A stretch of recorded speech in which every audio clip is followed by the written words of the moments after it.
رجعت کے حکم کی حکمت اور مصلحت کیا ہے؟ چنانچہ طلاق رجعی کے بعد رجعت کا حکم بڑی مصلحت پر مبنی ہے۔ وہ یہ کہ اگر اکثر آدمی غصے میں طلاق دیتا ہے، اکثر اور عام طور پر یہی ہوتا ہے کہ طلاق غصے میں دی جاتی ہے، لیکن بعد میں جب غصہ ٹھنڈا ہوتا ہے تو اس صورت میں بڑی ندامتیں ہوتی ہیں اور ندامتوں کا سامنا کرنا پڑتا ہے۔ اس لیے رجعت کا اختیار دیا گیا ہے تاکہ ندامت کی اس صورت میں تلافی کی جا سکے اور اس صورت میں ندامت کے ذریعے سے اس کی تلافی ہو سکے۔ اور رجعت میں 2 طلاق کی تحدید کی مصلحت یہ ہے کہ اگر یہ تحدید نہ ہو تو بیچاری عورت مسلسل قید و بند کی زندگی بنی رہے گی کہ نہ تو شوہر اس کے ساتھ انصاف کرے گا اور نہ جو ہے وہ آزاد ہو کر دوسری جگہ باعزت نکاح کر کے اپنی زندگی کو گزارنے کا اس کو موقع حاصل ہوگا۔ دونوں صورتوں میں اس کو کوئی حاصل نہیں ہوگا۔ جیسا کہ یہ صورتحال زمانے جاہلیت میں پایا جاتا تھا اور یہی طریقہ تھا کہ لوگ اپنی بیویوں کو طلاق دے دیتے تھے، پھر عدت کے اندر رجعت کر لیتے تھے اور اس سلسلے کی کوئی حد نہ تھی کہ کہاں تک یہ سلسلہ چلتا چلا جائے گا۔ جتنی بار چاہتے تھے یہ طلاق دے دیتے تھے اور طلاق دینے کے بعد پھر وہ اپنے گھر میں ان کو بیٹھا کر کے رکھتے تھے اور پھر بار بار یہ رجعت کرتے رہتے تھے۔ تو اللہ تبارک و تعالی نے اس ظالمانہ رواج کو ختم فرمایا اور یہ ہدایت جاری کی اسلام میں کہ طلاق رجعی کی حد صرف 2 بار رہے گی، یعنی پہلی اور دوسری طلاق کے بعد شوہر کو رجعت کا حق حاصل نہیں رہے گا اور یہ صورت ختم ہو جائے گی، اور تیسری طلاق کے بعد بلا حلالہ رجعت کا اختیار ختم ہو جاتا ہے۔ اب وہ عورت نہیں رہ سکتی ہے اس عورت کے پاس بغیر حلال شرعیہ کیے ہوئے۔ چنانچہ اس سلسلے میں ایک تفصیلی بحث جو حضرت عائشہ رضی اللہ تعالیٰ عنہ بیان کرتی ہے، وہ کہتی ہے کہ زمانے جاہلیت میں لوگ اپنی بیویوں کو جتنی چاہتے تھے طلاق دے دیتے تھے، پھر اگر وہ عدت میں رجعت کر لیتے تب تو ٹھیک تھا، اور نہیں ایسا ہوتا تھا اکثر تو وہ اسی کی بیوی بنی رہتی، چاہے کتنی بھی طلاق دے پھر رجعت کر لیا، کتنی بھی طلاق دے پھر رجعت کر لیتے تھے۔ اگرچہ یہ صورتحال 100 یا اس سے بھی زیادہ مرتبہ پیش آئی ہو، اسے طلاق دی گئی ہو، تب بھی وہ اس کی بیوی باقی رہتی تھی، اس طریقے سے یہ کرتے تھے۔ تو ایک شخص نے اپنی بیوی سے قسم کھا کر یہ کہا کہ نہ تو میں تجھے طلاق دے کر اپنے سے الگ کروں گا اور نہ تجھے کبھی اپنے ساتھ رکھوں گا، یہ کہا اس شخص نے اپنی بیوی سے۔ تو اس کی بیوی نے پوچھا کہ یہ کیسے ہوگا؟ تو اس نے جواب دیا کہ میں تجھے طلاق دوں گا، پھر جب تیری عدت پوری ہونے کو قریب ہوگی تو میں پھر تجھ سے رجعت کر لوں گا۔ چنانچہ اس طریقے سے یہ سلسلہ چلتا رہے گا۔ تو جب یہ عورت نے سنا تو وہ عورت حضرت عائشہ صدیقہ رضی اللہ تعالیٰ عنہ کے پاس آئی اور آپ صلی اللہ علیہ وسلم کو آ کر پوری بات بتلائی کہ اسی طریقے سے میرے شوہر نے کہا ہے۔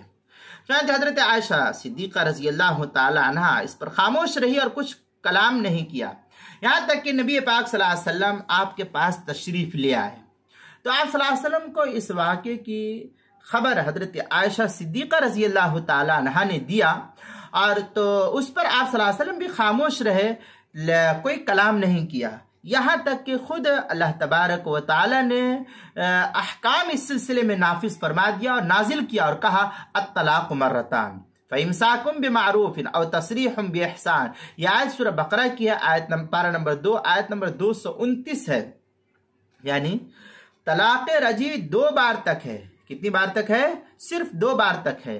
اس کے بعد یا تو دستور کے موافق روکے رکھو، یعنی اگر رکھنا ہے تو اس کو رکھ لیجئے، یعنی رجعت کر لیجئے، یا خوش اسلوبی کے ساتھ نہیں رکھنا ہے تو آپ ان کو جدا کر دیجئے اپنے سے، کوئی حرج کی بات نہیں ہے۔ یہ آیت جو ہے اللہ تعالیٰ کی طرف سے نازل کی گئی۔ اب حضرت عائشہ صدیقہ رضی اللہ تعالیٰ عنہ فرماتی ہے کہ اس آیت کے بعد سے لوگ طلاق دینے میں محتاط ہو گئے۔ یہ روایت جو ہے ترمذی شریف کی پہلی جلد صفحہ 226 رحمت اللہ الواسعہ، اس کی 5ویں جلد صفحہ 146 پر نقل کی گئی ہے۔